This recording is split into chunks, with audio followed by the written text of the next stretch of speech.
Nung makiusap ka sa akin, ang bait-bait mo. Nagchat-chat ka palagi na kamusta na kaibigan ko. Ba't ngayon, tol, musta na? Wala ka nang paramdam. Di mo na ako mag-FB para di ako masingil. Nangako ka pa nga sa akin nang mag-due date na. Ang sabi mo bukas na pare o sa Makalawa. Abot mo, tol, promise aabot ko naman eh. Magbabayad ka na. Magbabayad naman talaga ako, tol eh. Pinagbigyan kita ngayon at ako ang nag-adjust. Hanggang sa pinabukas, araw lumilipas. Ano na, di ka na sa akin nagpakita. Di na kita mahagilap, nasaan ka na ba? Wala ka na sa inyo, saan ka na nakatira? Ang hirap mong singilin sa iyong utang.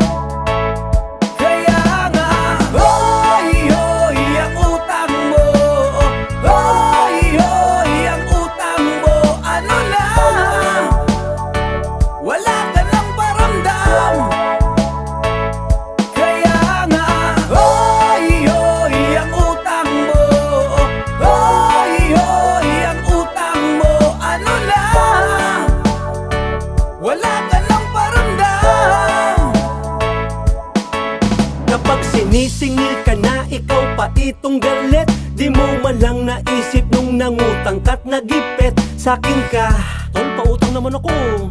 Agad lumalapit. Alam mo naman, hindi babayaran eh, no?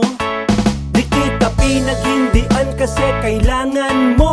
Kahit na budget ko na lang ay pinautang ko.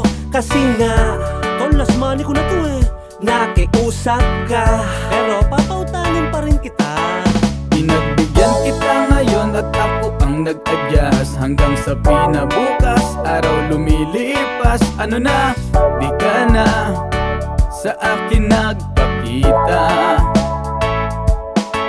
Di na kita mahagilap, nasaan ka na ba? Wala ka na sa inyo, saan ka na nakatira? Ang hirap mong singilin sa iyong utang.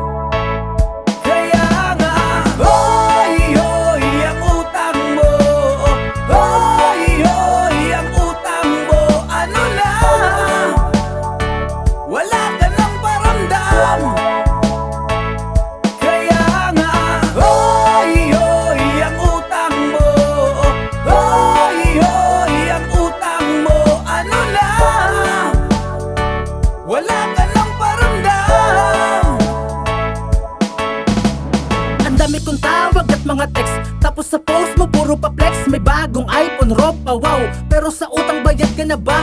Anong buwan at patya na ba? Pag mangungutang galing maglay. Kapag singilan mas madalas ka pa mag-birthday kaysa mag-reply. Pakisuyo naman tol, baka pwede mo naman ako napagbigyan. Pangako, babayaran ko naman lahat ng balanse ko sa katapusan. Katapusan ng ano, mundo di nga tol. Pero salamat na lang, andi lumingon sa pinagkautangan. Di makakaulit kailanman. Pinabigyan kita ngayon at ako ang nag-adjust. Hanggang sa pinabukas, araw lumilipas. Ano na, di ka na sa akin nagpakita. Di na kita mahagilap, nasaan ka na ba? Wala ka na sa inyo, saan ka na nakatira? Ang hirap mong singilin sa iyong utang.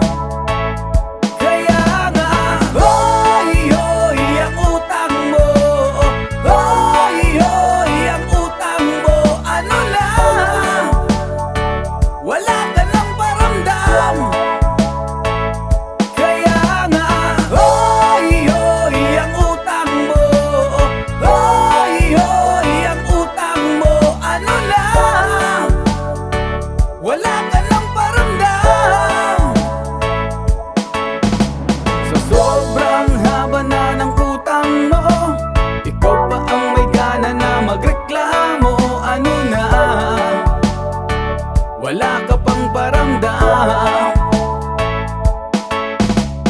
Sobrang haba na ng utang mo, ikaw pa ang may gana na magreklamo. Ano na, wala ka pang paramdam.